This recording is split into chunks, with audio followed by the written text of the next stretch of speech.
tey dama lay wax yi nga xam ne boo dee ko wax ndaw si da lay gën a bàyyee xel aussi tamit da lay gën a bëgg. Are you ready to know them? Masha Allah léegi da ngay abonné te like vidéo bi.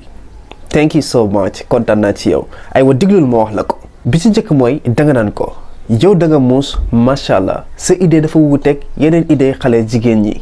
gis nga jigéen dafa bëgg ku koy favoriser maanaam ku koy yëkkati ci moroomi jigéenam gis nga boo dee ko def yaa ngi koy téye yaa ngi koy am. déglul ma wax la ñaareel bi mooy danga naan ko man dama yéemu dama kontaan ci sa personnalité ak ci sa caractère dama neex lool. loolu boo ko waxee day tax buy nekk ak yow day fier ci melokaanam parce que day xam ne ni mel neex na la.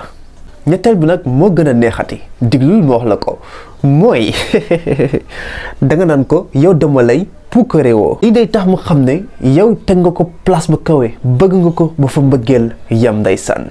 ñeenteel bi mooy non fii laay yam ba ngeen wax ma dooleel ca commentaire yi su ma gisee ay dooleel yu bari ma ñëw waxaat leen yeneen yu garaaw.